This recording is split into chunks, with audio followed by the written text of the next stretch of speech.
সকালে ভার্সিটি যাওয়ার জন্য রেডি হচ্ছিলাম, আম্মু রুমে এসে বলল, নিয়ান, তুই ভার্সিটি শেষে তাড়াতাড়ি বাসায় ফিরিস। কেন আম্মু? আমরা সবাই আজ আমাদের গ্রামের বাড়ি যাচ্ছি। আমরা সবাই মানে? আমি তো যেতে পারবো না, আমার এক্সাম এখনো শেষ হয় নাই, কালকে আমার লাস্ট এক্সাম। তুই তো আমাকে বলেছিলি তোর পরীক্ষা আজকে শেষ হবে। আম্মু কিছুক্ষণ কি যেন একটা ভাবলো, তারপর বলল, আচ্ছা, তুই কালকে পরীক্ষা দিয়ে পরের দিন চলে যাস, আমরা আজকে যাচ্ছি। আচ্ছা। আমি আবার বললাম, আম্মু হঠাৎ তোমাদের গ্রামের বাড়ি যাওয়ার কথা কেন মনে হলো? আগামী শুক্রবারে দিয়ার বিয়ে। কি বলো কি আম্মু, এত পিচ্ছি একটা মাইয়ার কিভাবে বিয়ে হবে? পিচ্ছি কোথায়, দিয়া তো এবার এসএসসি পাশ করেছে। এসএসসি পাশ করেছে বলে বিয়ের বয়স হয়ে গেছে? হায়রে গ্রামের মানুষ। তোকে এসব নিয়ে ভাবতে হবে না, তুই শুধু ঠিক সময়ে পৌঁছে যাস। যা, এখন ভার্সিটি যা। এখন আমি আমার পরিচয়টা আপনাদেরকে দিয়ে দেই। আমি নিয়ান আহমেদ, অনার্স লাস্ট ইয়ারের এক্সাম দিচ্ছি। দিয়া হলো আমার চাচাতো বোন, পিচ্ছি একটা মেয়ে। জানি না চাচা কেন এত তাড়াতাড়ি মেয়েটার বিয়ে দিয়ে দিচ্ছেন। পরের দিন পরীক্ষা দিয়ে বৃহস্পতিবার, মানে দিয়ার গায়ে হলুদের দিন। আমি গ্রামের বাড়ি যাওয়ার জন্য ট্রেনের টিকিট কাটলাম সকাল 6:30 ট্রেন, তাই আমি ভোর 5টায় ঘুম থেকে উঠে রেডি হয়ে স্টেশনে পৌঁছালাম। এতদিন পরীক্ষা দিয়ে ইট পাথরের দুনিয়া থেকে বের হয়ে গ্রামের সবুজ পরিবেশে যাচ্ছি। অনেক খুশি খুশি লাগছে। আর অনেক দিন পর গ্রামের বাড়িতে একটা বিয়ে খেতে যাচ্ছি। গ্রামের বিয়ের মজাই আলাদা, যা শহরের বিয়েতে পাওয়া যায় না। সকাল 7টা, ট্রেন চলছে তার দুরন্ত গতিতে। আমার কানের ইয়ারফোন বাজছে রোমান্টিক গান। দুপুর 12:30 এসে স্টেশনে পৌঁছালাম। যেহেতু চাচাদের বাসা স্টেশন থেকে বেশি দূরে না, তাই ভাবলাম রিক্সা দিয়ে যাই। রিক্সা দিয়ে গেলে গ্রামের সবুজ পরিবেশটা ভালো করে দেখতে পারবো। রিক্সা চলছে আপন গতিতে। চারিদিকে শুনশান বাতাস, পাখির কিচিরমিচির সবুজে ঘেরা মাঠ। অনেক ভালো লাগছে। কিছুক্ষণ পর রিক্সা এসে থামলো চাচার বাড়ির সামনে। আসলে চাচা হলেন এই এলাকার চেয়ারম্যান, তাই রিক্সাওয়ালাকে চাচার নাম বলাতেই একেবারে বাড়ির সামনে এনে নামিয়ে দিল। গেট খুলে বাড়িতে ঢুকলাম। বিশাল বাড়িটা খুব সুন্দর করে সাজানো। আমি গেটের ভিতর ঢোকা মাত্রই শিহাব, মানে দিয়ার ছোট ভাই, আমাকে দেখে দৌড়ে ঘরের ভিতরে যেতে যেতে জোরে জোরে বলতে লাগলো, নিয়ান ভাইয়া এসে গেছে। আম্মু, আব্বু, আপু, সবাই এসে দেখো, নিয়ান ভাইয়া চলে এসেছে। শিহাবের ডাকে সবাই ঘর থেকে বেরিয়ে আসলো। সারা বাড়ির সব আত্মীয় স্বজন বেরিয়ে এসে আমাকে ঘিরে দাঁড়ালো। সবাই আমার দিকে তাকিয়ে আছে। আমি বুঝলাম না সবাই আমাকে দেখে এরকম রিয়্যাক্ট করছে কেন, আর সবাই আমাকে এরকম ভাবেই বা দেখছে কেন। দিয়াকে দেখলাম সবার পিছনে দাঁড়িয়ে আছে, আমার দিকে একবার তাকাচ্ছে আর একবার লজ্জা পেয়ে চোখ নিচে নামাচ্ছে। আমি কিছুই বুঝতে পারছি না কি হচ্ছে এসব। হঠাৎ চাচা বললেন, চলো তোমরা সবাই জামাই বাবাজিকে নিয়ে ঘরে যাই। জামাই বাবাজি মানে? চাচা জামাই বাবাজি কাকে বলছে? আমি আমার পেছনে তাকালাম, না, আমার পেছনে তো কেউ নাই। তাহলে চাচা কাকে জামাই বাবাজি বলল? আমি চিন্তায় পড়ে গেলাম। আমাকে চিন্তিত দেখে আম্মু বলল, এই নিয়ান, কি ভাবছিস এত? তোকে কিছু ভাবতে হবে না, চল ঘরে চল, আমি তোকে সব বুঝিয়ে বলছি। আম্মু আমাকে রুমে নিয়ে গেল। আমি বললাম, আম্মু এসব কি হচ্ছে? আমি কিছুই বুঝতে পারছি না। আর চাচা আমাকে জামাই বাবাজি বলছে কেন? নিজের মেয়ের হবু স্বামীকে জামাই বাবাজি বলবে না তো কি বলবে? মানে আমি? তুই দিয়ার হবু বর, আগামীকাল তোদের বিয়ে। আম্মু, কি? আমার পক্ষে এই পিচ্চিটাকে বিয়ে করা সম্ভব না। হঠাৎ আব্বু রুমে ঢুকে বলল, কি বললি তুই? হ্যাঁ আব্বু, আমি এই বিয়েটা করতে পারবো না। আর তাছাড়া আমার কি বিয়ের বয়স হয়েছে? আমার তো অনার্সই শেষ হয় নাই। শেষ হয় নাই তো কি হয়েছে? বিয়ের পর অনার্স মাস্টার সবই করবি।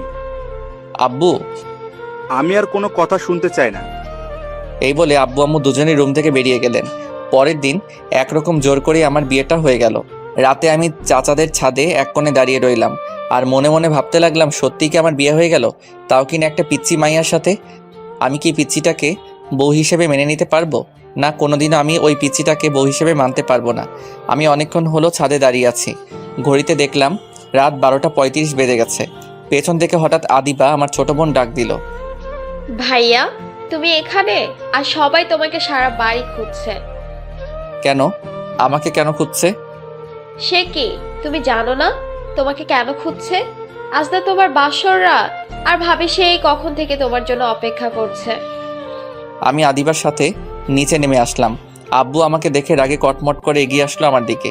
এসে আমার গালে ঠাস করে একটা চড় বসিয়ে দিলেন, তারপর বললেন, মেয়েটা তোর জন্য সেই কখন থেকে অপেক্ষা করে বসে আছে, আর তুই কি না? যা তাড়াতাড়ি ঘরে যা বলছি। আমার মাথায় অনেক রাগ উঠে গেল, তবে আব্বুর উপর না, ওই পিচ্চিটার উপর।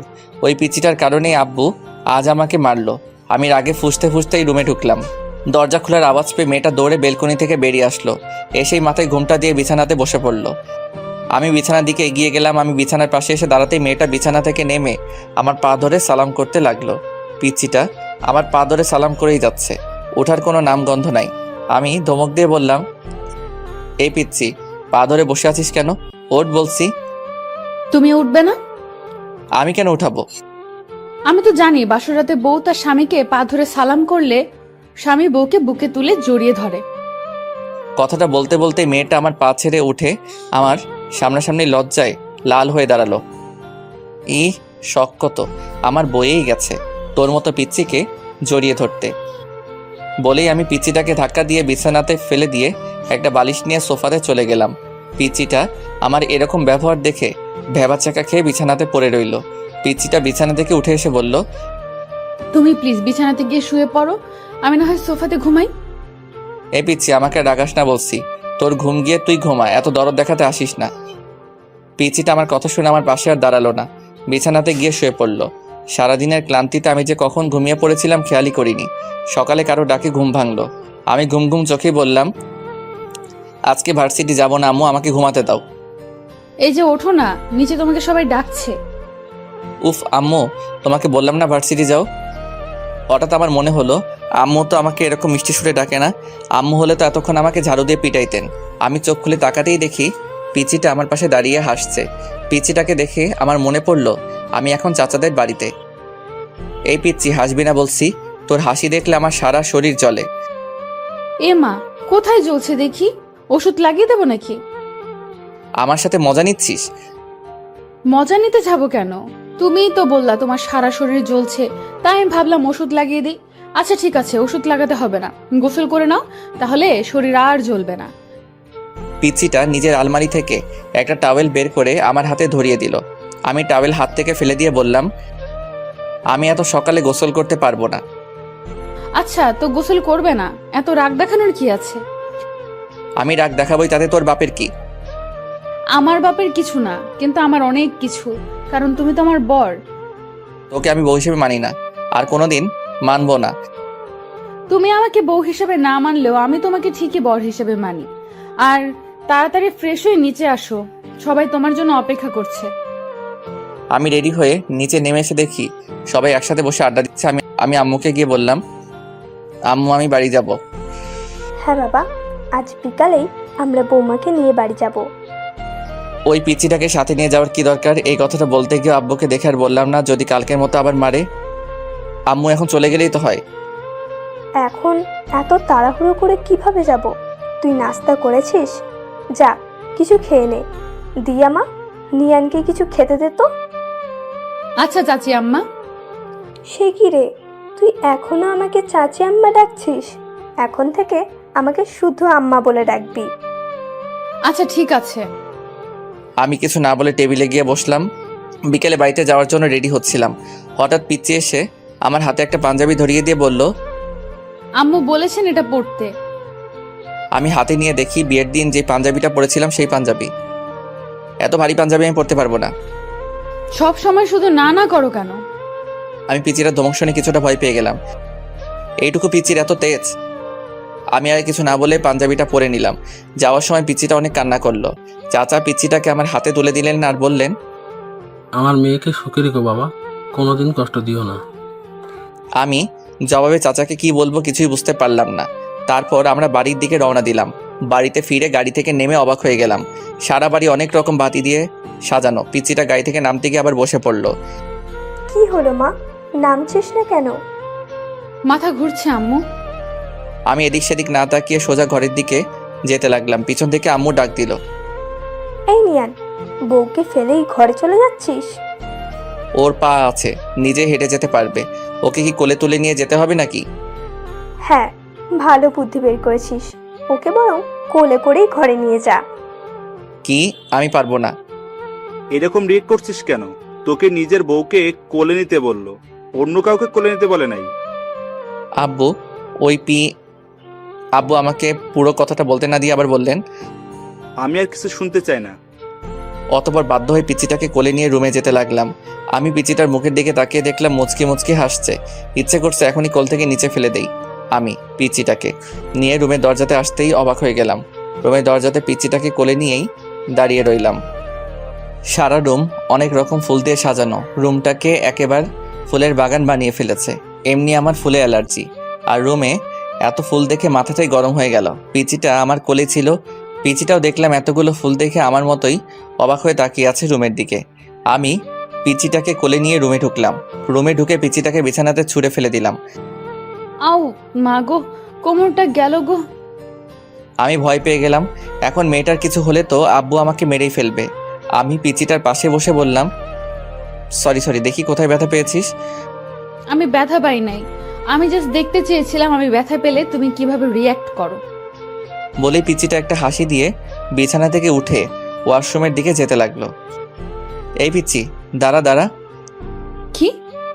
তুই তো একটু আগে মাথা ব্যথার জন্য হাঁটতে পারছিলি না, এখন কিভাবে হাঁটছিস? সবই তোমার কোলে ওঠার ধান্দা।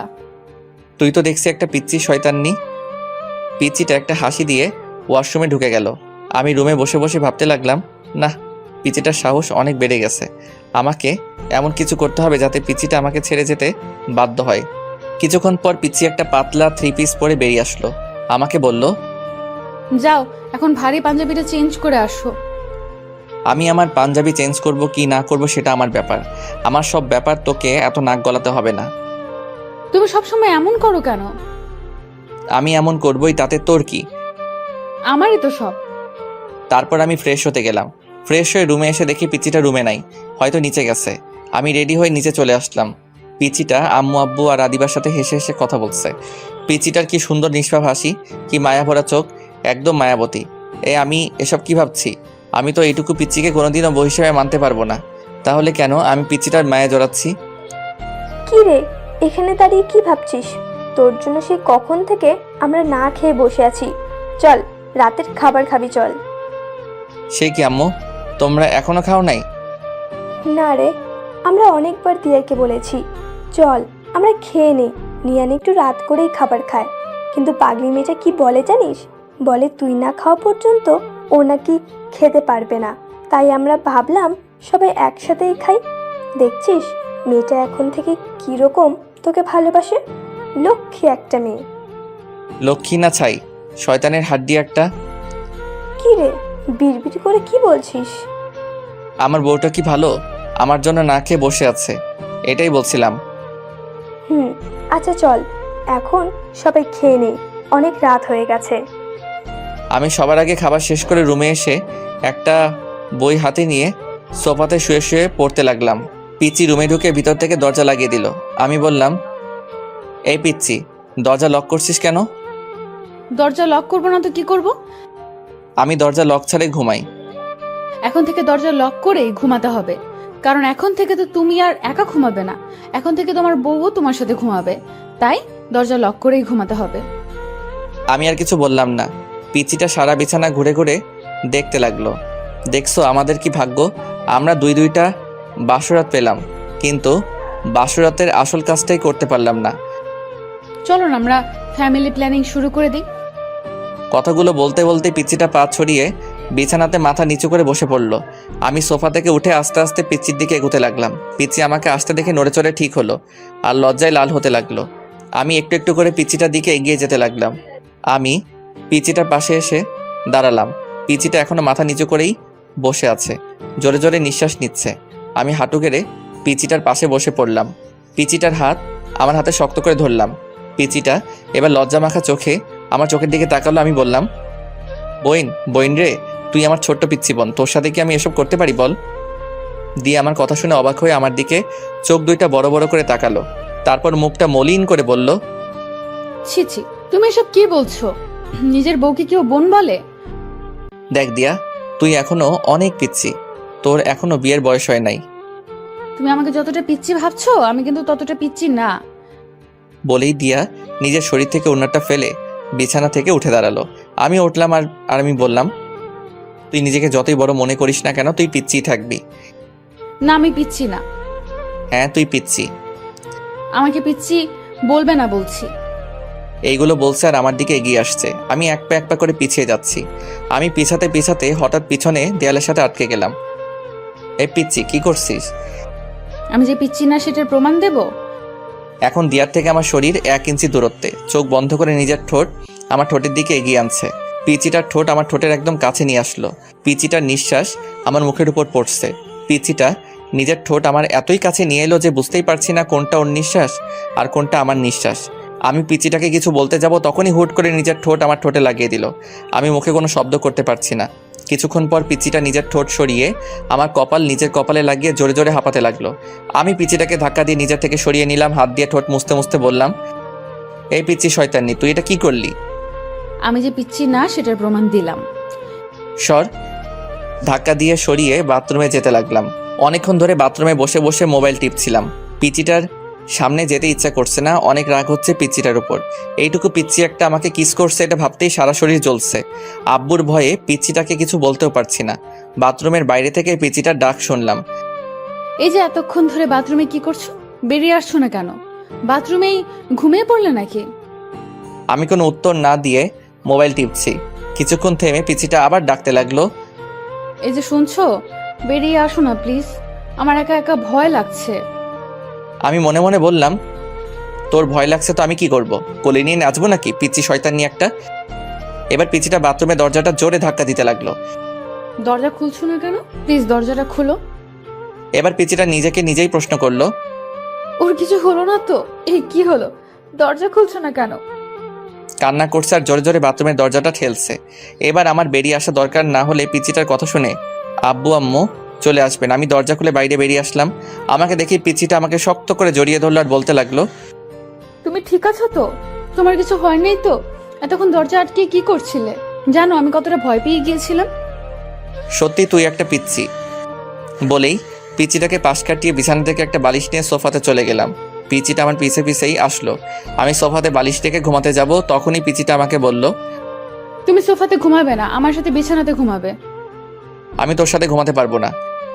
তোমাকে আমার সাথেই ঘুমাতে হবে, না হলে কিন্তু না ঘুমালে কি করবি? হ্যাঁ, আমার সাথে না ঘুমালে শ্বশুর আব্বাকে ডাক দিব আর বলবো তুমি আমাকে মারছো। কি বললি? আমি তোকে মারছি?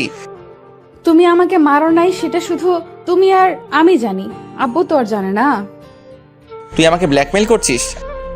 আমার প্রশ্নের উত্তর না দিয়ে উল্টা আমাকে প্রশ্ন করলো। তুমি বলো আমার সাথে ঘুমাবে নাকি আমি আব্বুকে ডাক দিব?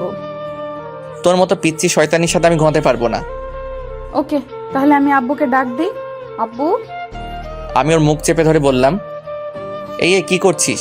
আমি ঘুমাবো তো, তোর সাথে ঘুমাবো। প্লিজ আব্বুকে ডাক দিস না, পিচ্ছি শয়তানি একটা। শেষ পর্যন্ত পিচ্চিটাকে নিয়ে বিছানাতে ঘুমাতে গেলাম। ওর বালিশটা ঠেলে একপাশে দিলাম, আমার বালিশটা টেনে অন্য পাশে আনলাম। আমাদের মাঝখানে বড় গ্যাপ রাখলাম। লাইট নিভিয়ে বালিশে মাথা রাখলাম। হুট করে পিচ্চিটা নিজের বালিশ ছেড়ে আমার বালিশে চলে আসলো। সোজা আমার বুকে মাথা রেখে 2 হাত দিয়ে আমাকে জড়িয়ে ধরলো। আমি সাথে সাথে ওকে আমার থেকে ছাড়িয়ে নিলাম। বললাম, এই পিচ্চি কি করছিস? তোর বালিশে গিয়ে ঘুমা। না, আমি তোমার বুকেই ঘুমাবো। তোর বালিশে গিয়ে ঘুমা বলছি। পিচ্চিটা উল্টা আমাকে ধমক দিয়ে বলল, আমাকে তোমার বুকে ঘুমাতে দিবা নাকি আমার শ্বশুর আব্বাকে ডাক দিব? আব্বু। এই পিচ্চি শয়তান্নি, কথায় কথায় আব্বুকে ডাক দিস কেন? অতঃপর বাধ্য হয়ে পিচ্চিটাকে বুকে নিয়ে ঘুমালাম। সকালে ঘুম থেকে উঠে মেয়েটার কাণ্ড দেখে আমি অবাক হয়ে গেলাম। পিচ্চিটার একটা পা আমার পেটের উপর আর আমার মাথাকে নিজের বুকে শক্ত করে জড়িয়ে আমাকে কোলবালিশ বানিয়ে ঘুমিয়ে আছে। আমি পিচ্চিটার বাহু থেকে নিজেকে ছাড়ানোর চেষ্টা করছি, কিন্তু পিচ্চিটা আমাকে ছাড়ছেই না, আরো শক্ত করে আমাকে জড়িয়ে ধরছে। তার মানে পিচ্চিটা এখন জেগেই আছে। আমি বললাম, এই পিচ্চি আমাকে ছাড় বলছি। পিচ্চিটা আমাকে ছাড়ছেই না। আমি এবার জোর করে পিচ্চিটার থেকে ছুটে আসলাম। ফ্রেশ হয়ে রুমে এসে দেখি পিচ্চিটা নাই, হয়তো উঠে নিচে চলে গেছে। আমি রেডি হয়ে নিচে খাবার টেবিলে চলে আসলাম। সবাই একসাথে নাস্তা করছি। আব্বু বললেন, নিয়ান, তুই কোথাও বের হবি নাকি? জি আব্বু, বন্ধুদের সাথে একটু দেখা করতে যাব। বৌমাকে সাথে করে নিয়ে যা, একটা ভালো কলেজে ভর্তি করিয়ে দিস। আব্বু, তার চেয়ে বরং ওকে ওর বাড়িতে পাঠিয়ে দাও, দিয়া ওর বাড়ি থেকে পড়াশোনা করুক। পিচিটার হাসি মুখ মলিন হয়ে গেল। আব্বু বললেন, দিয়া এখন আমাদের বাড়ির বউ, আমাদের বাড়ি থেকেই পড়াশোনা করবে। তোকে আমি যেটা বলছি তুই সেটা কর। আচ্ছা আব্বু। পিচিটার মুখে হাসি ফুটে উঠলো। আমি বাইক নিয়ে পিচিটার জন্য বাইরে দাঁড়িয়ে আছি, কিন্তু এখনো আসছে না কেন? সেই কখন রেডি হতে গিয়েছিল। কিছুক্ষণ পর পিচিটা বেরিয়ে আসলো। আমি পিচিটাকে দেখে হা করে তাকিয়ে রইলাম। পিচিটাকে সাদা একটা পরি লাগছে। পিচিটা একটা সাদা জামা পরে বের হয়ে আসলো, ঠোঁটে লাল লিপস্টিক, চোখে গাঢ় করে কাজল, মুখে কোনো মেকআপ নাই। মেকআপ ছাড়াই পিচিটাকে এক কথায় অসাধারণ লাগছে। এভাবে তাকিয়েছো কেন? আমার লজ্জা লাগছে। পিচিটার কথায় আমি ওর থেকে চোখ সরিয়ে নিলাম। যেভাবে সেজে আছিস বোঝা যাচ্ছে কোনো বিয়ে বাড়িতে যাচ্ছিস। বারে, নিজের বরের সাথে আজ প্রথম কোথাও একসাথে বের হচ্ছি, একটু সাজবো না? এটাকে একটু সাজা বলে? আচ্ছা তাড়াতাড়ি পেছনে ওঠ। ওয়াও, আমরা বাইকে যাব? হুম। পিচিটা হুট করে এসে আমার গালে একটা চুমু খেলো। এই পিচ্চি শয়তান্নি, আমাকে চুমু দিলি কেন? জানো, আমার অনেক দিনের স্বপ্ন আমার বর আমাকে বাইকের পেছনে নিয়ে ঘুরবে।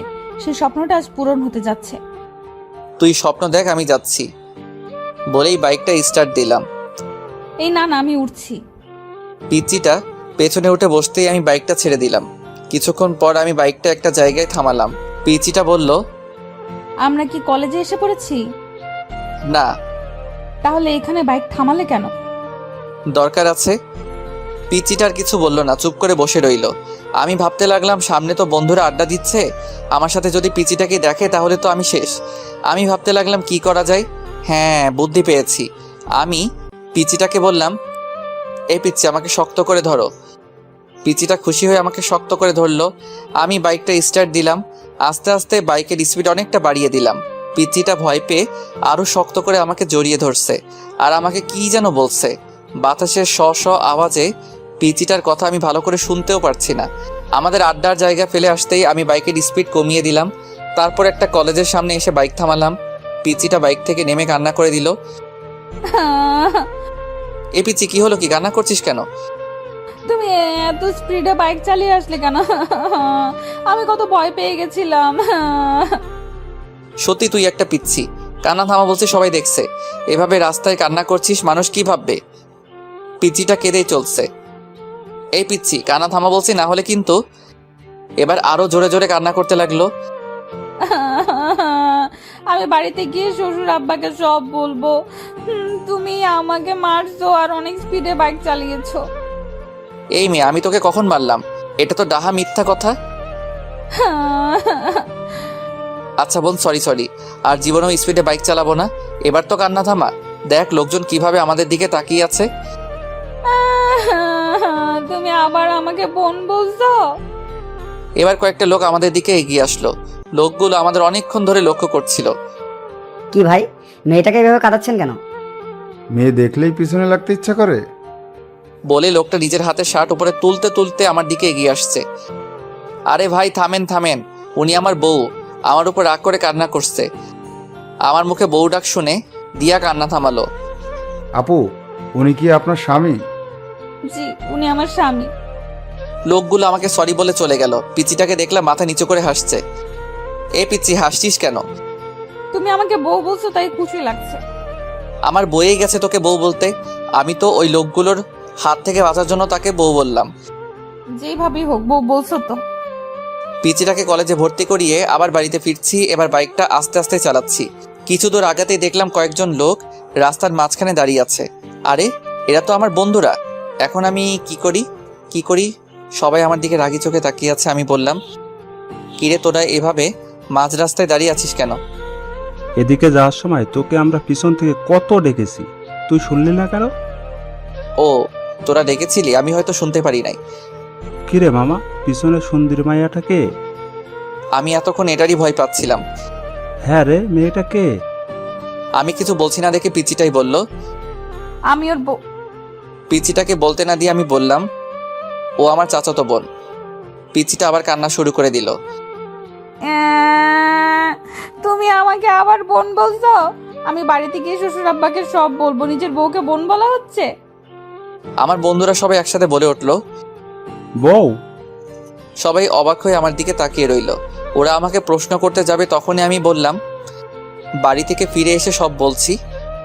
এই বলে বাইক স্টার্ট দিয়ে বাড়িতে চলে আসলাম। এ বিচ্ছি, নাম, বাড়ি চলে এসেছি। পিচিটা বাইক থেকে নামতে আমি বাইক আবার রিস্টার্ট দিলাম। পিচিটা বলল, বাসায় কখন ফিরবে? সেটা তোকে বলে যেতে হবে নাকি? বলেই বাইক চালিয়ে চলে আসলাম বন্ধুদের কাছে। বন্ধুদের সাথে আড্ডা দিতে দিতে কখন যে বিকাল 3টা বেজে গেল খেয়ালই করি নাই। বাসাতে ঢুকতেই দেখি আব্বু ড্রয়িং রুমের সোফাতে বসে আছেন। আমাকে দেখে আব্বু সোফা থেকে উঠে এসে আমার সামনে দাঁড়ালেন, তারপর বললেন, তোর কি কাণ্ডজ্ঞান বলতে কিছু নেই? আব্বু চুপ কর। ঘরে যে তোর একটা বউ আছে সেদিকে কি খেয়াল আছে? মেয়েটা সেই কখন থেকে না খেয়ে তোর জন্য বসে আছে, আর তুই সারাদিন বকাটের মতো ঘুরে বেড়াচ্ছিস আর নিজের ফোনটাও অফ করে রাখছিস। আমি মাথা নিচু করে বললাম, ফোনে চার্জ ছিল না, তাই আপনি অফ হয়ে গেছে। আম্মু এসে বললেন, যা রুম থেকে বৌমাকে নিয়ে আয়, মেয়েটা সেই কখন থেকে তোর জন্য অপেক্ষা করে বসে আছে। আমি রুমে ঢোকার আওয়াজ পেয়ে পিচিটা বেলকনি থেকে দৌড়ে আমার কাছে এসে বলল, তুমি চলে এসে পিচিটা গালে হাত দিয়ে আমার দিকে প্রশ্নবোধক দৃষ্টিতে তাকিয়ে আছে। আমি বললাম, এই পিচি, তোকে কে বলেছে আমার জন্য না খেয়ে বসে থাকতে? পিচিটা চোখের পানি গড়িয়ে পড়ল। আমি আবার বললাম, আজ শুধু তোর জন্য আব্বু জীবনেই প্রথম আমাকে বকাটে বলল। আমার উপর বউয়ের অধিকার দেখানো হচ্ছে? তোকে আমি বউ হিসেবে মানি না, আর কোনোদিন মানবো না, অসহ্য একটা। পিচিটাকে পাশ কাটিয়ে ওয়াশরুমে চলে গেলাম। ওয়াশরুম থেকে ফিরে এসে দেখি পিচিটা সেই আগের জায়গাটাতে দাঁড়িয়ে আছে। আমি পিচিটার থেকে 2-3 পা সামনে এসে মাথাটা একটু পেছনে ঘুরিয়ে বললাম, এই পিচি, নিচে আসবি নাকি আমাকে আরো বকা খাওয়ানোর ইচ্ছা আছে? জি আসছি। পিচিটাকে নিয়ে খাবার খাচ্ছি, আম্মু পাশে দাঁড়িয়ে আছেন। পিচিকে দেখলাম খাবার না খেয়ে কি যেন একটা ভাবছে, আর খাবারগুলো হাত দিয়ে শুধু নাড়ছে। আম্মু পিচিটাকে বললেন, কি রে মা, তুই খাবার না খেয়ে কি ভাবছিস? কিছু না আম্মু। তাহলে খাচ্ছিস না কেন? পিচিটা নিজের গাল থেকে চুলগুলো সরিয়ে কিছুটা ভাত মুখে নিল। আম্মু চিৎকার দিয়ে উঠলেন, সে কি রে দিয়া মা, তোর গালে এটা কিসের দাগ? আম্মুর কথায় আমি পিচিটার গালের দিকে তাকালাম। পিচিটার গাল অনেকটা লাল হয়ে আঙুলের ছাপ দেখা যাচ্ছে। আমার আর বুঝতে বাকি রইল না যে এটা আমারই আঙুলের ছাপ। তখন রাগে থাপ্পড়টা অনেক জোরেই মেরেছিলাম। কি রে মা, কিছু বলছিস না যে? আমাকে বল, কি হয়েছে? এটা হয়তো অ্যালার্জির কারণে হয়েছে আম্মু। গালটা অনেকক্ষণ ধরে চুলকাচ্ছিল। ওষুধ লাগিয়েছিস? না আম্মু, পরে লাগিয়ে নিব। মেয়েটাকে দেখে আমার অনেক মায়া হচ্ছে। আমাকে বাঁচানোর জন্য মেয়েটা মিথ্যা বললো, আর আমি কিনা নিজের উপর রাগ হচ্ছে। মেয়েটা আমার আগেই খাবারকে রুমে চলে গেল। কিছুক্ষণ পর আমি রুমে গিয়ে দেখি মেয়েটা রুমে নাই, হয়তো বেলকনিতে আছে। ভাবলাম মেয়েটাকে সরি বলে আসি। আমি বেলকনিতে গিয়ে দেখলাম পিচিটা আনমনে বাইরে তাকিয়ে আছে। আমাকে বলতে না দিয়ে পিচিটা বলল, আপনি আমাদের ডিভোর্স চান তাই তো? আমি জানি আপনি আমাদের ডিভোর্স চান, কিন্তু আপনার আব্বুর ভয় বলতে পারছেন না। আর এই বিয়েটাও আপনার আব্বুর ভয়ে করেছেন। কিন্তু আপনি চিন্তা করবেন না, ডিভোর্স হওয়ার পর আপনার আব্বুকে বলবো আমি নিজেই আপনাকে ছেড়ে চলে গেছি। বলবো আপনার কোনো দোষ নেই, আপনি ডিভোর্স পেপার রেডি করেন। পিচিটা চোখের পানি মুছে রুমে চলে গেল। আমি কিছুই বলতে পারলাম না। পরের দিন বাহিরে ঘুরতে যাওয়ার কথা বলে পিচিটাকে নিয়ে উকিলের কাছে আসলাম। উকিলের কাছে আসার পর উকিল বলল, বিয়ের 6 মাস আগে ডিভোর্স দেওয়া সম্ভব না। তার মানে আমাদেরকে আরও 6 মাস একসাথে থাকতে হবে। তারপর ডিভোর্সের অ্যাপ্লাই করে কোর্ট থেকে বেরিয়ে আসলাম। আজ আমি বাইকটা সাথে আনি নাই, তাই রিক্সা দিয়ে বাড়ি ফিরছিলাম। অনেকক্ষণ ধরে রিক্সাতে বসে আছি, কারো মুখে কোনো কথা নাই, দুজনেই চুপ করে আছি। দুজনের নীরবতা ভেঙে পিচিটাই বলল, আমার একটা কথা রাখবেন? বলো। আমরা যে কটা দিন একসাথে থাকবো সেই কটা দিন কি আমরা স্বামী স্ত্রীর মতো থাকতে পারি না? মানে তুই কি বলতে চাইছিস? আরে আমি তোমার কাছে স্ত্রীর অধিকার চাই নাই, আমি বলছি আমরা স্বামী স্ত্রীর মতো ব্যবহার করতে পারি কি না। প্লিজ আমার এই শেষ ইচ্ছাটা রাখো। আচ্ছা ঠিক আছে। সত্যি? পিচিটা আমার হাত হালকা জড়িয়ে ধরে বলল, থ্যাংক ইউ। রিক্সা এসে আমাদের বাড়িতে দাঁড়ালো। ঘরে ঢুকে অবাক হয়ে গেলাম। চাচা, চাচি, শিহাব আরো অনেকেই আমাদের ড্রয়িং রুমে বসে আছে। পিচিটা ওর আম্মু আব্বুকে দেখে দৌড়ে গিয়ে ওর আম্মুকে জড়িয়ে ধরলো। তারপর ওর আম্মুকে ছেড়ে ওর আব্বুকে জড়িয়ে ধরার সাথে সাথে কান্না করে দিল। চাচা বললেন, আরে পাগলি মেয়ে, কাঁদছিস কেন? বাবা তুমি কেমন আছো? পিচিটা হয়তো ওর বাবাকে একটু বেশি ভালোবাসে, তাই এরকম ভাবে কান্না করছে। দেখো পাগলি মেয়ের কাণ্ড। আমি ভালো আছি রে মা, তুই কেমন আছিস? মুখে হাসি দিলেও চোখ দিয়ে পানি ঠিকই পড়ছে। ভালো বলেই আবার ডুকরে ডুকরে কান্না করতে লাগলো। চারিপাশে দেখলাম পিচিটার কান্না দেখে সবার চোখে পানি চলে এসেছে। আমার ওদের দেখে কোনো কষ্ট হচ্ছে না, কারণ আমি জানি আর কয়েক মাস পর পিচিটা ওর আম্মু আব্বুর কাছে চলে যাবে। তাই আমার তেমন কষ্ট হচ্ছে না। চাচা পিচিটার মাথায় হাত বুলিয়ে দিচ্ছে আর সান্ত্বনা দিচ্ছেন। এবার পিচিটাকে নিজের থেকে ছাড়িয়ে কপালে একটা চুমু খেলেন। পিচিটা এবার কিছুটা শান্ত হলো। আম্মু আমাকে ইশারায় বললেন চাচা চাচিকে সালাম করতে। আমি এগিয়ে গিয়ে চাচা চাচিকে সালাম করলাম। এবার আব্বু পিচিটাকে বললেন, যাও মা, ব্যাগপত্র গুছিয়ে নাও, আজ তোমরা তোমাদের বাড়ি যাচ্ছ। তোমার আব্বু আম্মু তোমাদের নিতেই এসেছেন। পিচিটা একবার আমার দিকে তাকিয়ে উপরের রুমে যেতে লাগলো। আব্বু আমাকে বললেন, কি রে, তুই দাঁড়িয়ে আছিস কেন? ব্যাগপত্র গুছিয়ে নে, তোদের গ্রামে গিয়ে 4 থেকে 5 দিন থাকতে হবে। আমি অবাক হয়ে বললাম, আব্বু আমাকেও যেতে হবে নাকি? হ্যাঁ বাবা, বিয়ের পর শ্বশুর বাড়ি গিয়ে কয়েকদিন থাকতে হয়, এটাই নিয়ম। আর তাছাড়া তুমি সেখানে যাচ্ছ, সেটা তো শুধু তোমার শ্বশুর বাড়ি না, তোমার নিজেরও বাড়ি। চাচা বলছিলাম কি আমি না গেলে কি হয় না? না, হয় না। যা, তাড়াতাড়ি গিয়ে রেডি হয়ে নে। অতপর বাধ্য হয়ে আমাদের গ্রামের বাড়ি মানে শ্বশুর বাড়ি আসতে হলো। গাড়ির গেটের ভিতর ঢুকতেই অবাক হয়ে গেলাম। বাড়িটা এখনো সেই বিয়ে বাড়ির মতো সাজানো। ভিতরে ঢুকতেই কয়েকটা মেয়ে দিয়া চিৎকার দিয়ে পিচিটাকে জড়িয়ে ধরলো। তারপর একটা মেয়ে আমার দিকে তাকিয়ে বলল, উনিই কি তোর বর? পিচিটা লজ্জায় মাথা নিচু করে হ্যাঁ বলল। অন্য আরেকটা মেয়ে বলল, ও মাই গড দিয়া, তোর বরটা কত হ্যান্ডসাম রে, আমি তো প্রথম দেখাতেই প্রেমে পড়ে গেছি। এই ফারিয়া, তুই কিন্তু ভুলে যাস না, ও কিন্তু আমার বর। রাগ করিস কেন? আমি তো দুলাভাইয়ের সাথে মজা করলাম। আমি বুঝতে পারলাম মেয়েগুলো পিচিটার মতোই এক একটা শয়তানের হাড্ডি। আমি বললাম, আপনাদের কাউকে তো চিনলাম না। পিচিটা বলল, ওরা আমার বান্ধবী। ও কিরে, তোরা এখানে দাঁড়িয়ে আসিস? দিয়া মা, জামাই বাবাজিকে নিয়ে রুমে গিয়ে ফিরে সে নে। পিচিটার সাথে রুমে আসলাম। রুমে এসে শরীর এলিয়ে দিলাম বিছানাতে। অনেকক্ষণ জার্নির কারণে একটু ক্লান্ত লাগছে। পিচিটা আমার সামনে এসে দাঁড়িয়ে বলল, তুমি আগে ফ্রেশ হবে নাকি আমি আগে ফ্রেশ হয়ে নিব? তুই যা, আমি তোর পরে ফ্রেশ হয়ে নিব। পিচিটাকে দেখলাম রাগী চোখে আমার দিকে তাকিয়ে আছে। কি হলো, এভাবে তাকিয়ে আছিস কেন? আমাদের মধ্যে কি কথা হয়েছিল? কি? তুমি আমাকে কথা দিয়েছিলে না আমরা যে কটা দিন একসাথে থাকবো সে কটা দিন স্বামী স্ত্রীদের মতো থাকবো। তাহলে তুমি আমাকে এখনো তুই তুই করে ডাকছো কেন? তুমি আমাকে পিচ্চি ডাকতে পারো, তাতে আমার কোনো সমস্যা নেই, কিন্তু এই তুই তুই করে ডাকবে না। আমার কেন জানি তোমার মুখে তুই ডাকটা সহ্য হয় না। ওকে, চেষ্টা করব। চেষ্টা করবা মানে? আচ্ছা রে বাবা, তুমি করে ডাকবো। খুশি? অনেক খুশি।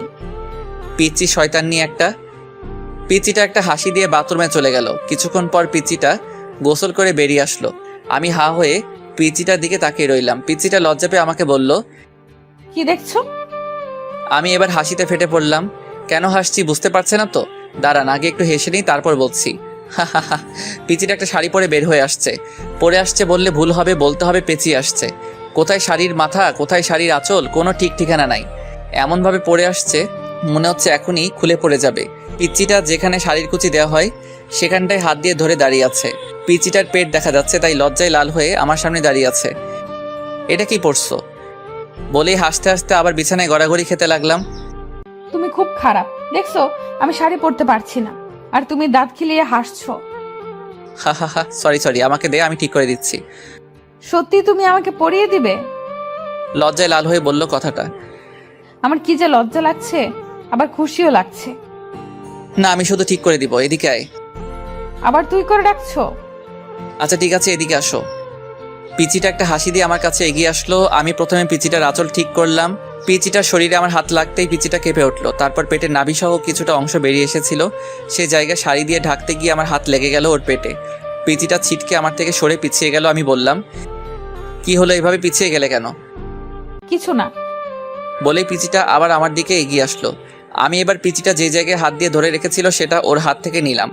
আমি ওর হাত থেকে নিয়ে শাড়ির কুচিটা দিতে লাগলাম। কুচি দিয়ে যেই ওর নাভির নিচে গুজতে যাব তখনই পিচিটা আমার হাত ধরে ফেললো। এটা আমাকে দাও, আমি পারবো। আমি আর কিছু না বলে ওর হাতে কুচিটা ধরিয়ে দিলাম। পিচিটা কুচি হাতে নিয়ে বাথরুমে ঢুকে গেল। কিছুক্ষণ পর পিচিটা বাথরুম থেকে শাড়িটা ঠিক করে বেরিয়ে আসলো। পিচিটার চোখ দুটো লাল হয়ে অনেক ফুলে আছে। সরি, তোমার চোখ মুখ এরকম লাগছে কেন? তুমি কি কান্না করছিলে নাকি? কি বলো কি? আমি কান্না করতে যাব কেন? ও আচ্ছা, এতক্ষণ পিচিটাকে আমি ভালো করে খেয়াল করি নাই। এখন চোখ পড়তে আমি হা করে তাকিয়ে রইলাম। পিচিটাকে শাড়িতে এত সুন্দর মানিয়েছে যে আমি লিখে বোঝাতে পারবো না। কালো শাড়ির কালো চুলগুলো ছেড়ে আসছে পিচিটা, একদম মায়াবতী লাগছে পিচিটাকে। পিচিটা আমার তাকানো দেখে লজ্জা পেল। কি দেখছো? তোমাকে খুব সুন্দর লাগছে। এই কথা বলতে গিয়েও কিছু একটা ভেবে আটকে গেলাম। নিজেই নিজেকে বলতে লাগলাম, আমি এসব কি ভাবছি? ও তো একটা পিচ্চি মেয়ে, ও তো আমার চাচাতো বোন। আমি তো কোনোদিনও ওকে বউ হিসেবে মেনে নিতে পারবো না। তাহলে কেন আমি ওর দিকে এরকমভাবে তাকিয়ে আছি? পিচিটা আবার বলল, কি হলো, কি ভাবছো? কিছু না বলেই আমি বাথরুমে ঢুকে গেলাম। শাওয়ার ছেড়ে অনেকক্ষণ গোসল করলাম। গোসল শেষে মনে হলো, শিট, আমি তো টাওয়েল সাথে আনি নাই। পরনে যে কাপড়গুলো নিয়ে বাথরুমে ঢুকেছিলাম সেগুলোও ভিজিয়ে ফেলেছি। এখন আমি বাথরুম থেকে বের হই কিভাবে? বাথরুমের দরজা কিছুটা ফাঁক করে দেখলাম পিচিটা কোথায় আছে। পিচিটাকে দেখলাম আয়নাতে চুল আঁচড়াচ্ছে। আমি শুধু মুখটা বের করে বললাম, এই মেয়ে। হঠাৎ আমার আওয়াজে পিচিটা চমকে উঠল। কে? পিচিটা ভয়ে ভয়ে রুমের চারিদিকে তাকিয়ে খুঁজতে লাগলো। এই পিচি, আমি বাথরুমের দরজাতে, দেখো। পিচিটা আমাকে দেখে নিজের বুকে থুতু দিল। ও তুমি? আমি তো ভয় পেয়ে গেছিলাম। তুমি সত্যিই পিচ্ছি? একটুতেই ভয় পেয়ে যাও? তুমি এইভাবে দরজাতে মুখ বের করে দাঁড়িয়ে আছো কেন? আমি এবার অসহায় হয়ে বললাম, আমার টাওয়েলটা দাও প্লিজ। পিচিটা একটা হাসি দিয়ে ব্যাগ থেকে টাওয়েল বের করে আমার হাতে এনে দিল। থ্যাংক ইউ বলে ঠাস করে দরজাটা লাগিয়ে দিলাম। তারপর আরও 3 দিন এই বাড়িতে থেকে আমাদের বাড়িতে চলে আসলাম। বাড়িতে আসার পরের দিন থেকেই পিচিটা কলেজে যেতে শুরু করলো। পিচিটাকে প্রতিদিন সকালে ওর কলেজে দিয়ে আমি আমার ভার্সিটিতে চলে যাই, আবার আসার সময় সাথে করে বাড়িতে নিয়ে আসি। এখন পিচিটার সাথে স্বাভাবিকভাবে কথাবার্তা বলি। আজকে সকালে একটু বেশি ঘুম পাচ্ছে। পিচিটা সেই কখন থেকে আমাকে ডাকছে, কিন্তু আমি ঘুমে চোখই খুলতে পারছি না। পিচিটা অনেকক্ষণ ধরে আমাকে ডাকতে ডাকতে হাঁপিয়ে গেল। এবার পিচিটা রেগে বলল, তুমি উঠবে নাকি আমি আব্বুকে ডেকে নিয়ে আসবো? বলেই পিচিটা রুম থেকে বেরিয়ে যেতে লাগলো। আমি আব্বুর কথা শুনে ঘুম ঘুম চোখে পিচিটাকে ডাক দিলাম, এই পিচি শয়তানি, দাঁড়াও, আমি উঠছি, আব্বুকে ডাকতে হবে না। অনেক কষ্ট করে ঘুম থেকে উঠে ফ্রেশ হতে গেলাম। ফ্রেশ হয়ে এসে রেডি হয়ে নিচে এসে দেখি পিচিটা আগে থেকেই রেডি হয়ে বসে আছে। আমি হালকা কিছু নাস্তা করে পিচিটাকে নিয়ে বাড়ি থেকে বের হলাম। আমি বাইকে বসে পিচিটাকে বললাম বাইকে উঠে বসতে, কিন্তু পিচিটা উঠছে না, আমার দিকে তাকিয়ে আছে। কি হলো, এভাবে তাকিয়ে আছো কেন? দেরি হয়ে যাচ্ছে তো। তুমি এত সুন্দর কেন? বলে আমার চুলগুলো এলোমেলো করে দিল। চোখ থেকে সানগ্লাসটা নিয়ে নিজের ব্যাগের ভিতর ঢুকিয়ে নিল। এই পিচ্ছি, আজকে তোমার কি হয়েছে? এসব কি করছো? দাও, আমার গ্লাসটা দাও। না, দিব না। তোমাকে এত স্মার্ট হয়ে থাকতে হবে না। কলেজের কয়েকটা নির্লজ্জ মেয়ে তোমার দিকে কিরকম হা করে তাকিয়ে থাকে, সেটা আমার সহ্য হয় না। ও তাই নাকি?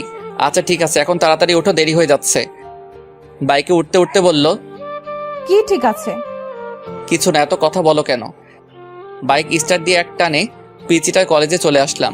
পিচিটা বাইক থেকে নামার পর আমি বললাম, এই পিচি শোনো। কি? কলেজ শেষ হওয়ার পর একটু সামনে এগিয়ে গেলে আমাকে পাবে। তুমি একটু হেঁটে চলে এসো প্লিজ, আমার কিছু কাজ আছে, আমি আবার ঘুরে এদিকে আসতে পারবো না। আচ্ছা। পিচিটা কলেজের গেটের ভিতর ঢুকে গেল।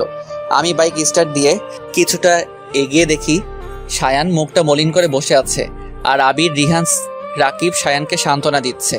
আমি সায়ানের কাছে যেতে যেতে বললাম, কিরে মজনু, তোর লাইলি এখনো আসে নাই? আমি কাছে যেতেই সায়ান আমাকে জড়িয়ে ধরে কান্না করতে লাগলো। প্লিজ বন্ধু, তুই কিছু একটা কর, আমি জেনিয়াকে ছাড়া বাঁচবো না। জেনিয়া হলো সায়ানের গার্লফ্রেন্ড। 3 বছর ধরে ওদের রিলেশন, দুজন দুজনকে অনেক ভালোবাসে। কিছুদিন পর জেনিয়ার বিয়ে, কিন্তু জেনিয়া না পারছে ফ্যামিলি ছেড়ে সায়ানের কাছে চলে আসতে, না পারছে সায়ানকে ছাড়া অন্য কাউকে বিয়ে করতে। আজ জেনিয়া সায়ানের সাথে লাস্ট দেখা করতে আসছে। লাস্ট দেখা করবে সেই কথা শুনেই রাতে সায়ান আমাকে ফোন করে জানিয়ে দিয়েছিল। অনেকক্ষণ অপেক্ষার পর জেনিয়া আসলো। আমাদের সবাইকে দেখে কিছুটা অবাক হলো। আমি বললাম, জেনিয়া এদিকে আসো। আমি জেনিয়াকে ওদের থেকে কিছু দূরে নিয়ে গেলাম। আমি বললাম, জেনিয়া সত্যি করে বলো তো, তুমি কি সায়ানকে ছাড়া অন্য কারোর সাথে থাকতে পারবে? ওকে ছাড়া থাকতে পারবো না বলেই তো মরার রাস্তা বেছে নিয়েছি। তুমি কি মনে করেছো তুমি মরে গেলে সায়ান বেঁচে থাকতে পারবে? এবার মেয়েটা কান্না করতে লাগলো। তো আমি কি করব বলেন ভাইয়া? পালিয়ে যাও। কিন্তু আমার ফ্যামিলি? দেখো জেনিয়া, তোমরা পালিয়ে গিয়ে বিয়ে করার পর যখন তোমার কোলে ছোট্ট আরেকটা জীবন আসবে, তখন তোমার ফ্যামিলি ওই বাচ্চাটার দিকে তাকিয়ে সব মান অভিমান ভুলতে বাধ্য হবে। কিন্তু জেনিয়াকে পুরো কথাটা বলতে না দিয়ে পিচিটা এসে বলল, এই যে আমি চলে এসেছি। তারপর জেনিয়ার দিকে তাকিয়ে বলল, ওই মেয়েটা কে? বলছি, তুমি ওদের কাছে গিয়ে বসো, আমি ওর সাথে কিছু ইম্পর্টেন্ট কথা বলে আসছি। মেয়েটার সাথে তোমার কিসের ইম্পর্টেন্ট কথা? নির্লজ্জ মেয়েগুলো শুধু সারাদিন তোমার পিছে পিছে লেগে থাকে। কথাগুলো বলতে বলতেই আমার হাত ধরে টেনে নিয়ে যেতে লাগলো। আমার রাগ উঠে গেল চরমে। এক ঝটকায় পিচিটার হাত থেকে আমার হাত ছাড়িয়ে গালে ঠাস করে একটা চর বসিয়ে দিলাম। পিচিটা গালে হাত দিয়ে দাঁড়িয়ে আছে। এ পিচি, তুই জানিস এই মেয়েটাকে? জানি তো, মেয়েটা তোমার গার্লফ্রেন্ড। এবার অন্য গালে ঠাস করে আরেকটা চর মারলাম। পিচিটা দুই গালে দুই হাত দিয়ে জোরে জোরে কান্না করতে লাগলো। কান্না থামা বলছি, না হলে আরেকটা দিব। তুমি খুব পচা। আমি আব্বুকে গিয়ে সব বলবো, আর এও বলবো যে তোমার গার্লফ্রেন্ড আছে। এবার পিচিটার কথা শুনে আমার নিজেরই কান্না চলে আসছে। বোন রে, তুই কিছু না বোঝার আগে কেন বাচ্চাদের মতো পাগলামি করিস? বাচ্চাদের মতো কি, তুই তো বাচ্চাই। ও আমার গার্লফ্রেন্ড না, শায়নের গার্লফ্রেন্ড। আমি এখানে দুইটা জীবন বাঁচানোর চেষ্টা করছি আর তুই ঢং করছিস। এবার পিচিটা সবকিছু বুঝতে পেরে কান্না থামিয়ে চোখের পানি মুছে একটা হাসি দিয়ে আমাকে বলল, সরি। এবার পিচিটার কাণ্ড দেখে আমারই হাসি চলে এলো। একটু আগে কি কান্নাটাই না করলো, আর এখন হাসছে। হা হা হা, পিচি একটা। এতক্ষণ জেনিয়া আমাদের দিকে তাকিয়েছিল। জেনিয়া আমাদের দিকে তাকিয়ে হাসছে। আমি বললাম, তো কি সিদ্ধান্ত নিলে জেনিয়া? আমি পালিয়ে যেতে প্রস্তুত ভাইয়া। পরের দিনই সায়ান আর জেনিয়া চট্টগ্রাম পালিয়ে যায়। আর মাত্র 7 দিন বাকি আমার আর পিচিটার ডিভোর্স পেপার আসতে। পিচিটা আমার সাথে এমন ব্যবহার করে বোঝাই যায় না যে আর মাত্র কয়েকদিন পর ওর সাথে আমার ডিভোর্স হবে। আজ আমার ফ্রেন্ড রিহানের বার্থডে। রাতে পিচিটাকে বললাম, এই পিচ্ছি, আমার জন্য অপেক্ষা করো না, রাতে বাসায় ফিরতে আমার দেরি হবে। কেন দেরি হবে কেন? আজ আমার ফ্রেন্ড রিহানের বার্থডে। ও আচ্ছা। মুখে বলছে আচ্ছা, কিন্তু আমি জানি পিচিটা ঠিকই আমার জন্য না খেয়ে বসে থাকবে। রিহান বার্থডে পার্টিটা শুধু আমরা 3 জনকে নিয়েই দিচ্ছে, আমি, রাকিব আর আবির। কেক কাটা শেষে রিহানকে নিয়ে কয়েকটা সেলফি তুলে ফেসবুকে আপলোড দিলাম। তারপর কিছু খাবার খেয়ে আমি ওদের থেকে বিদায় নিয়ে চলে আসছিলাম। তখনই আমাকে রিহান আটকালো আর বলল, কিরে, কোথায় যাচ্ছিস? আসল পার্টিটাই তো হলো না। বলে একটা ব্যাগ থেকে 3টা বোতল বের করলো। কিরে, এসব কিসের বোতল? এইগুলা মদের বোতল। ছি সরা, এখান থেকে আমি এগুলো খাই নাকি? তোরা জানিস না আমি এগুলো খাই না? জানি, তবুও আজ খেতে হবে। আমাকে জোরাজোরি করতে লাগলো। শেষ পর্যন্ত ওদের জোরাজোরিতে বাধ্য হয়ে নাক টিপে হাফ গ্লাস খেলাম। হাফ গ্লাস খাওয়ার পরে আমার নেশা ধরে গেল। আমার আরো খেতে ইচ্ছা করতেছে। আমার পাশে এক বোতল রাখা ছিল। বোতলটার মুখ খুলে টক টক করে বোতলের অর্ধেক শেষ করতেই আবির আমার হাত থেকে বোতলটা কেড়ে নিল। এই নিয়ান, কি করছিস? আবিরও আমার মতো এসব খায় না। রাকিব আর রিহান অনেক জোরাজোরির পরেও আবির এসব খায় নাই। চল বাড়ি যাবি, চল। আবির আমাকে বাইকে করে বাড়িতে নিয়ে আসলো। আমাকে ঘরের সামনে পৌঁছে দিয়ে আবির চলে গেল। আমার কাছে ঘরের দ্বিতীয় চাবি ছিল, সেটা দিয়েই আমি ঢুকলাম। মাথা ঘুরছে, হাঁটতে পারছি না। কষ্ট করে রুমে আসলাম। দরজা ধাক্কা দিতেই খুলে গেল। পিচিটা বিছানাতে বসা ছিল। আমাকে দেখে উঠে এসে বলল, এতক্ষণে আসলে? আমি কিছু বললাম না। পিচিটার দিকে ঘোর লাগা চোখে তাকিয়ে রইলাম। আজ পিচিটাকে দেখে আমার ভিতরে কি রকম জানি একটা উত্তেজনা ফিল করছি। আমি পিচিটাকে বললাম, এই তুই আমার বউ না? আয় আমার কাছে আয়। এ কি, তোমার মুখ থেকে কিসের ওকে বলতে না দিয়ে ও ঠোঁটে আমার ঠোঁট লাগিয়ে দিলাম। তারপর পিচিটার ঠোঁট ছেড়ে দিয়ে পিচিটাকে ধাক্কা দিয়ে বিছানাতে ফেলে দিলাম। সকালে ঘুম থেকে উঠে বিছানাতে বসলাম। মাথাটা ঝিমঝিম করছে। হঠাৎ আমার খেয়াল হলো আমার শরীরে কোনো কাপড় নেই। কাপড় নাই বলতে একটা সুতাও নেই, শুধু পাতলা একটা চাদর দিয়ে সারা শরীর ঢাকা। কাল রাতের কথা মনে পড়তেই আমি চমকে উঠলাম। শিট, এটা আমি কি করলাম? বলেই বিছানাতে একটা ঘুষি দিলাম। আমার প্রায় কান্না চলে আসছে। পাশে তাকিয়ে দেখলাম পিচিটা আছে নাকি। না, পিচিটা নাই। পিচিটাকে দেখলাম গোসল করে চুল মুছতে মুছতে বাথরুম থেকে বেরিয়ে আসছে। লজ্জায় আমার দিকে তাকাতে পারছে না। মাথা নিচু করে আমাকে বলল, বাথরুমে গরম পানি রাখা আছে, গোসল করে নাও। বলে রুম থেকে বেরিয়ে গেল। আমি রেডি হয়ে ঘর থেকে বেরিয়ে গেলাম। ফিরে এসে পিচিটাকে খুঁজতে লাগলাম। রান্নাঘরে গিয়ে দেখলাম আম্মুর সাথে রান্না করছে। আমি বললাম, এই দিয়া রুমে আসো। পিচিটা রুমে এসে বলল, কিছু বলবে? এটা খেয়ে নাও। কিসের ওষুধ এটা? এটা পিল। পিল শব্দটা শুনে পিচিটা আমার থেকে কয়েক পা পিছিয়ে গেল। মুখটা মলিন করে আমার দিকে হা করে তাকিয়ে রইল। আমি বললাম, সরি, প্লিজ আমাকে মাফ করে দিও। রাতে যে কি হয়েছিল আমার, সত্যি বলছি তখন আমার কোনো হুঁশ জ্ঞান ছিল না। পিচিটা কোনো কথা বলছে না, শুধু চোখ দিয়ে অনর্গল পানি ঝরে যাচ্ছে। আমি বললাম, প্লিজ তুমি কেঁদো না। তুমি কাঁদলে আমি নিজেকে কোনোদিন ক্ষমা করতে পারবো না। প্লিজ পিলটা খেয়ে নিও। বলে আমি রুম থেকে বেরিয়ে গেলাম। দিয়ার কথায় আসি, দিয়া সেখানে স্তব্ধ হয়ে কিছুক্ষণ দাঁড়িয়ে রইল, তারপর দৌড়ে বাথরুমে ঢুকে গেল। বাথরুমে ঢুকে শাওয়ার ছেড়ে শাওয়ারের নিচে বসে হাউ মাউ করে কান্না করতে লাগলো। এখন দিয়া যত জোরে কান্না করুক না কেন, সে কান্নার আওয়াজ বাইরে যাবে না, তাই ইচ্ছে মতো চিৎকার করে কান্না করতে লাগলো। দিয়া ভেবেছিল কাল রাতের ঘটনার পর নিয়ান আর তাকে দূরে সরিয়ে রাখতে পারবে না। এখন নিয়ান তাকে মেনে নেবে, কিন্তু একটু আগে যখন নিয়ান তার হাতে পিলটা ধরিয়ে দিল, তখন মাথায় যেন আকাশ ভেঙে পড়ল। এটুকু একটা পিলকে দিয়ার কাছে মনে হয়েছিল যেন এটা পৃথিবীর সবচেয়ে ভারী একটা জিনিস। সেই ভারী জিনিসটা নিয়ান দিয়ার হাতে ধরিয়ে দিল। আমি রুম থেকে বের হয়ে এসে ড্রয়িং রুমে সোফাতে বসলাম। মনে মনে ভাবতে লাগলাম, আমি কি মেয়েটার সাথে একটু বেশি অপরাধ করে ফেলেছি? আমি যদি মেয়েটাকে স্ত্রী হিসেবে নাই মানতে পারি, তাহলে কেন আমি মেয়েটার সতীত্ব নষ্ট করলাম? নিজেকে নিজের কাছে অনেক অপরাধ বোধ হচ্ছে। মনে হচ্ছে যেন আমি এই পৃথিবীর সবচেয়ে বড় অপরাধী। মেয়েটার জন্য অনেক মায়া হচ্ছে। পিচিটার আর আমার ডিভোর্স পেপার আসতে আর মাত্র 4 দিন বাকি। পিচিটা এখন আমার সাথে আগের মতো কথা বলে না, আগের মতো পাগলামি করে না। কিছু জিজ্ঞেস করলে শুধু সেটার উত্তর দেয়। উত্তর দেওয়ার ধরন এমন, হ্যাঁ, না, ঠিক আছে, এর বেশি পিচিটা আমার সাথে একটা কথা বলে না। এখন কলেজে আমাকে ছেড়ে একা একাই চলে যায়। আমি বলেছিলাম আমার সাথে যেতে, কিন্তু পিচিটা বলে সে নাকি একা যেতে পারবে। আমি পিচিটার সেই পাগলামিগুলো অনেক মিস করি। পিচিটার কিছু হলে একটুতেই কেঁদে ফেলা, আমাকে বারবার আব্বুর ভয় দেখানো, এগুলো অনেক মিস করি। আজ বন্ধুদের সাথে কিছুক্ষণ আড্ডা দেওয়ার পর চলে আসলাম পিচিটার কলেজের সামনে। কিছুক্ষণ পর পিচিটা বেরিয়ে আসলো। আমি পিচিটাকে বললাম, বাইকে ওঠো। পিচিটা কিছু না বলে আমাকে পাশ কাটিয়ে একটা রিক্সাতে উঠে গেল। আমি পিচিটার কাণ্ড দেখে বোকা বনে গেলাম। যে মেয়েটা আমার বাইকের পেছনে উঠতে সবসময় পাগল হয়ে থাকতো, সেই মেয়ে আজ আমার সামনে দিয়ে একটা রিক্সাতে উঠলো। আমার কেন জানি বুকের ভেতরটায় অনেক কষ্ট ফিল হচ্ছে। আমার এরকম কষ্ট হচ্ছে কেন? তাহলে কি আমি মেয়েটাকে ভালোবেসে ফেলেছি? সত্যি কি আমি মেয়েটাকে ভালোবেসে ফেলেছি? নিজেই নিজেকে প্রশ্ন করতে লাগলাম। সেখানে দাঁড়িয়ানা থেকে বাড়িতে চলে আসলাম। রুমে ঢুকে দেখলাম মেয়েটা গোসল করে বাথরুম থেকে বের হচ্ছে আর টাওয়েল দিয়ে চুল মুছছে। আজ কেন জানি আমার কাছে মেয়েটাকে অন্যরকম লাগছে।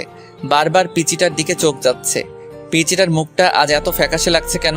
অনেকক্ষণ ধরে দেখছি পিচিটা মনমরা হয়ে কি যেন একটা ভাবছে।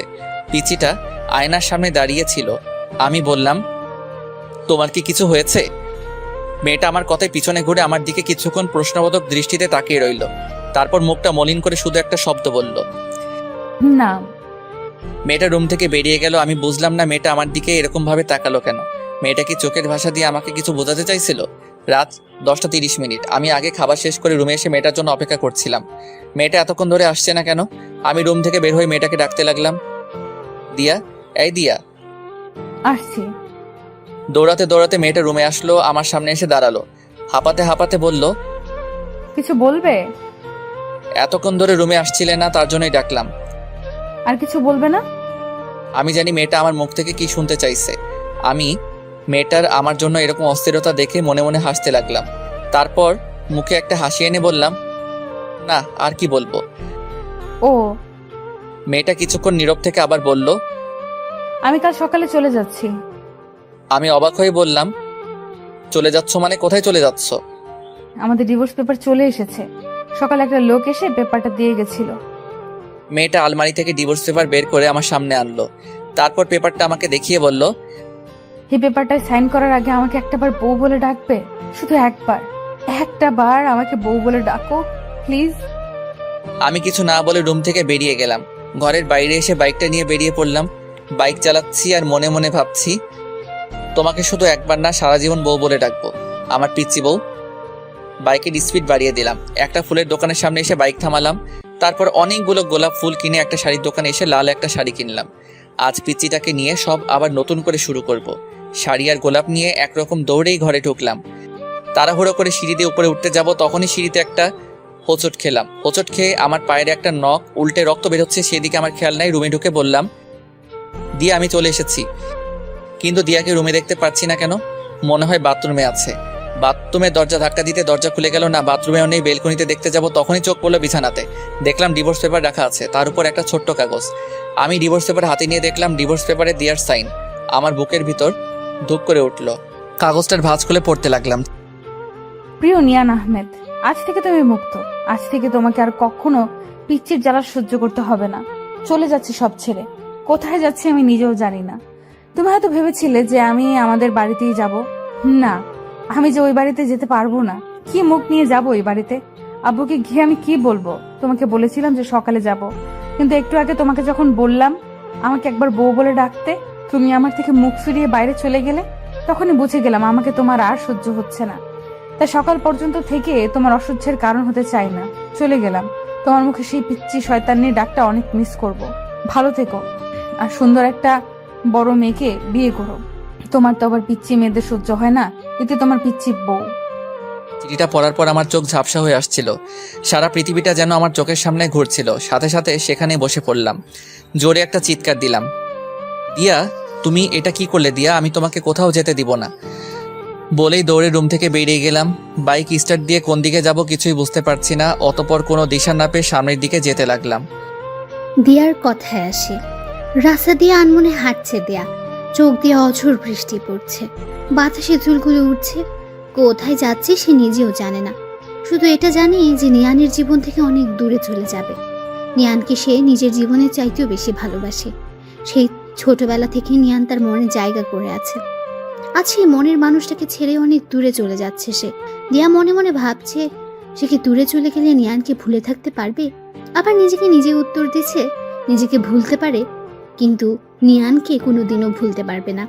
এসব ভাবতে ভাবতে কোনো সময় যে রাস্তার মাঝখানে চলে এসেছে সে নিজেও জানে না। পেছন থেকে হঠাৎ একটা কার এসে দিয়াকে অনেক জোরে ধাক্কা দিল।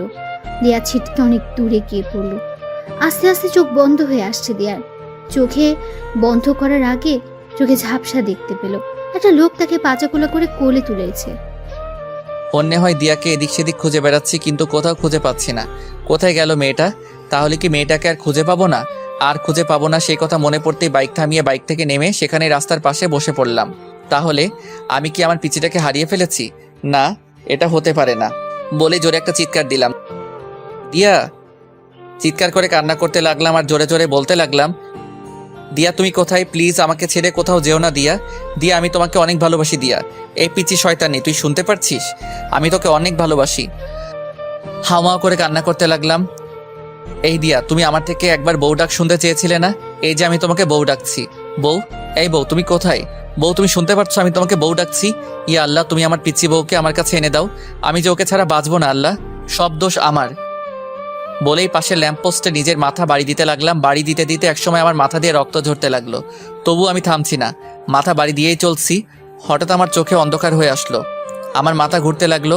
তারপর আমি মাটিতে লুটিয়ে পড়লাম। এরপরে কি হয়েছিল আমার আর কিছু মনে নাই।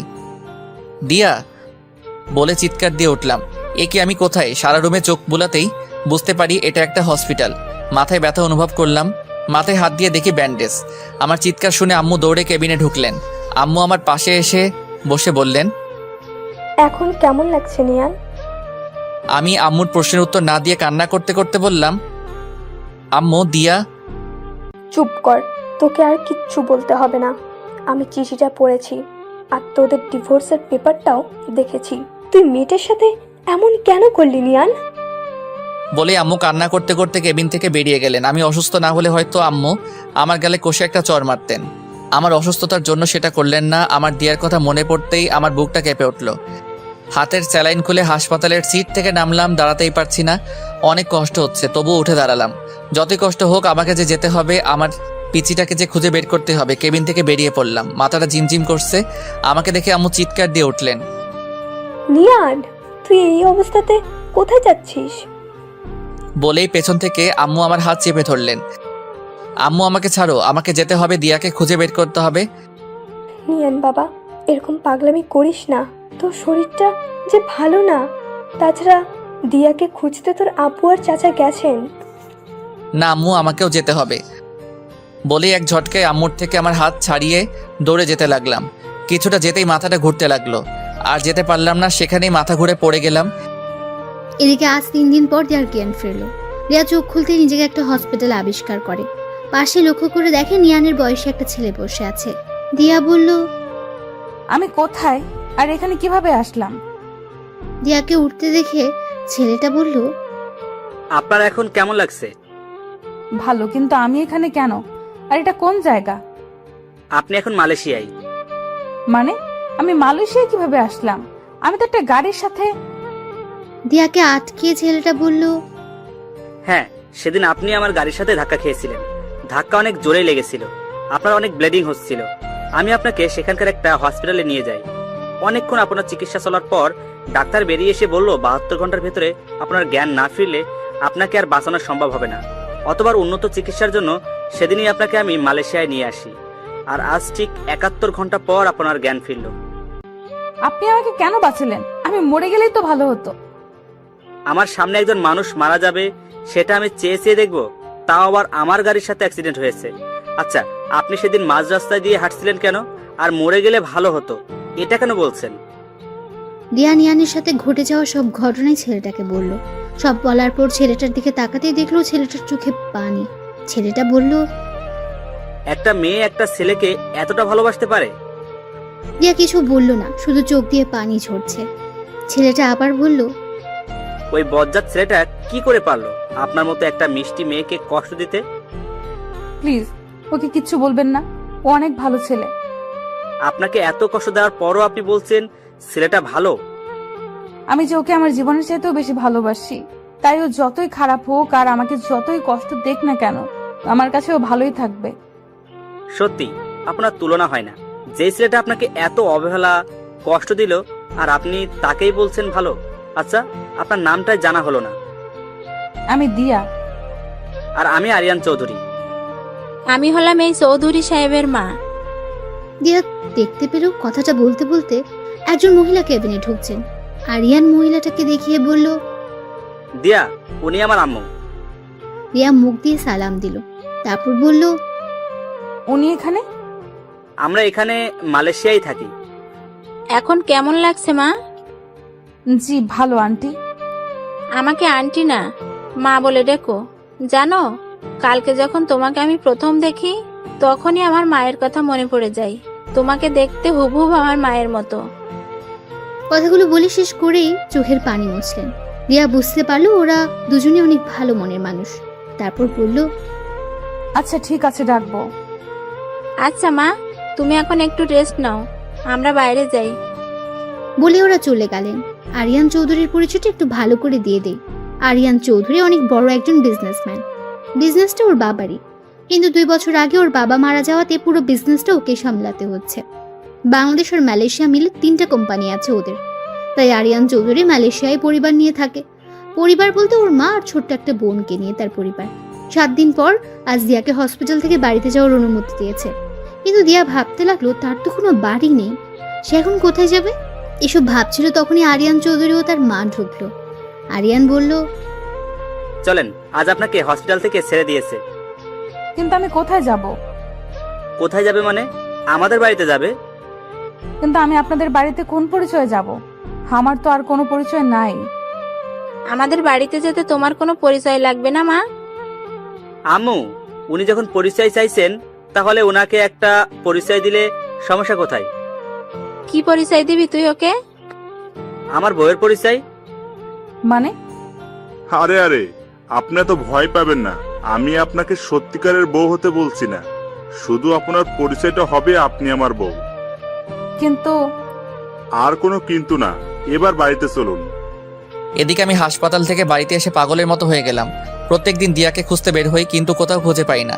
সারা বাংলাদেশের অলিগলি সব খুঁজলাম, কিন্তু কোথাও খুঁজে পেলাম না। এভাবে প্রত্যেকদিন মেয়েটাকে পাগলের মতো খুঁজে বেড়াই, যে মেয়েটাকে আমি সহ্যই করতে পারতাম না। আজ সেই মেয়ের জন্য প্রত্যেক রাত কান্না করে বালিশ ভিজাই। এভাবে দিয়ার অপেক্ষায় কেটে গেল অনেক নির্ঘুম রাত, কেটে গেল 5-5টা বছর। এর মধ্যে দিয়ার কথা প্রায় সবাই ভুলেই গেছে। সবাই বলছে দিয়া নাকি আর ফিরে আসবে না, ও নাকি মারা গেছে। চাচা চাচিও অনেক কষ্ট করে হলেও সেটা মেনে নিয়েছেন, কিন্তু আমি এখনো দিয়ার পথ চেয়ে বসে আছি। আমার বিশ্বাস দিয়া একদিন না একদিন ফিরে আসবেই। এর মধ্যে আব্বু আম্মু অনেকবার বলেছেন যে বিয়ে করে নতুন করে জীবন শুরু করতে, কিন্তু আমি ওদের বারবার বলে দিচ্ছি যে দিয়ার অপেক্ষায় সারা জীবন পার করে দিতে পারবো। আজ আব্বু হঠাৎ রুমে এসে বললেন, তুই কি এভাবেই জীবনটা শেষ করে দিবি? তোর কি মনে হয় মেয়েটা এখনো বেঁচে আছে? আর বেঁচে থাকলেও কি তোর জন্য বসে আছে নাকি? বেঁচে থাকলেও হয়তো কারোর সাথে বিয়ে হয়ে সংসার করছে। আব্বু প্লিজ। তোকে আমি 2টা অপশন দিচ্ছি, বিয়ে কর নয়তো চাকরি বাকরি কিছু একটা করে জীবনটা নতুন করে শুরু কর। কিছুক্ষণ চুপ থেকে বললাম, ওকে আব্বু, আমি চাকরি করব। আব্বু একটা স্বস্তির নিঃশ্বাস ফেলে চলে গেলেন। পরের দিন আমি একটা চাকরির ইন্টারভিউ দিতে যাই। ইন্টারভিউ দেওয়ার পর আমাকে কিছুক্ষণের জন্য ওয়েটিংয়ে রাখে। আমাকে কিছুক্ষণ পর আবার আমাকে ডাকে। আমাকে বলে, কংগ্রাচুলেশনস, আপনার চাকরি হয়ে গেছে, কিন্তু সেটা মালয়েশিয়ায়। আপনার সব রেজাল্ট ভালো দেখে আমরা আমাদেরই আরেকটা কোম্পানি থেকে ট্রান্সফার করে দেই। মালয়েশিয়ার কথা শুনে কেন জানি আমি হ্যাঁ বলে দেই। আমার কেন জানি মনে হচ্ছে মালয়েশিয়ায় কিছু একটা আছে। বাড়িতে এসে আব্বুকে বলতেই আব্বু অনেক খুশি হলেন। রাতের খাবার খেয়ে রুমে এসে ঘুমানোর চেষ্টা করছি, কিন্তু ঘুম আসছে না। বারবার দিয়ার সেই নিষ্পাপ হাসি চোখে ভেসে উঠছে। জানি শেষ রাত বা মধ্যরাত ছাড়া আমার ঘুম আসবে না। গত 5 বছর ধরে এরকমটাই হয়ে আসছে। হঠাৎ মোবাইলের আওয়াজে ভাবনার জগৎ থেকে বেরিয়ে আসলাম। মোবাইল হাতে নিয়ে দেখি সে অচেনা নাম্বার থেকে আবার ফোন এসেছে। গত 5 বছর ধরে অনেকগুলো অচেনা নাম্বার থেকে আমার মোবাইলে ফোন আসে। ফোন রিসিভ করলে কেউ ওপাশে কিছু বলে না, শুধু আমি একটা ছোট্ট বাচ্চার হাউমাউ শুনতে পাই। অনেকবার বিরক্ত হয়ে অনেকগুলো নাম্বার ব্লক মেরেছি, কিন্তু কোনো কাজ হয় না। একটা ব্লক মারলে অন্য আরেকটা নাম্বার দিয়ে ফোন দেয়। দিয়া যদি আমাকে কোনো দিন ফোন দেয়, এই আশাতে সিমটাও পাল্টাতে পারি না। প্রথম বিরক্ত লাগলেও এখন কেন জানি আমার ওই পিচ্চিটার অস্পষ্ট ভাষা শুনতে ভালো লাগে। তাই এখন প্রত্যেকটা দিন ফোনটা রিসিভও করি। আজও ফোন রিসিভ করে হ্যালো বলার সাথে সাথেই সেই পরিচিত আওয়াজ শুনতে পাই। ওপাশ থেকে আব্বু আম্মু বলে অস্পষ্ট ভাষায় কি যেন একটা বলছে, কিছু বুঝতে পারি না। শুধু এই আব্বু আম্মু ডাকটাই বুঝতে পারি। আজকে আমি মালয়েশিয়ায় যাচ্ছি। বাড়িতে সবার থেকে বিদায় নিয়ে এয়ারপোর্টে চলে আসলাম। এয়ারপোর্টে এসে ওই দিন যেই লোকটা আমার ইন্টারভিউ নিয়েছিল সেই লোকের সাথেই আরও অনেকগুলো লোকজন দেখতে পারলাম। পরে জানতে পারলাম ওরাও আমার মতোই মালয়েশিয়াতে চাকরি করতে সিলেক্ট হয়েছে। ওদের মধ্যে একজনের সাথে আমার অনেক ভাব জমে গেল। ওর নাম জিসান। বিমানে আমার পাশের সিটেই বসেছিল। ওর সাথে মিশে বুঝতে পারলাম ছেলেটা একটু বেশি চঞ্চল টাইপের, অনেক বেশি কথা বলে। ফ্লাইট ল্যান্ড করলো মালয়েশিয়ায়। আমি মালয়েশিয়ার মাটিতে পা রাখতেই আমার বুকটা কেঁপে উঠল। বুঝতে পারলাম না কেন হলো এমনটা। মালয়েশিয়া নামটা শোনার পর থেকেই আমার কেমন যেন অদ্ভুত একটা ফিলিংস কাজ করছিল। আমরা যেই কোম্পানিতে কাজ করতে আসছি সেই কোম্পানিরই কয়েকজন লোক এসে আমাদের একটা হোটেলে নিয়ে গেল। আজকে রেস্ট নিয়ে কালকে থেকে অফিস। আমি হোটেলে এসে আমার রুমে ঢুকলাম। ফ্রেশ হয়ে বসে আছি।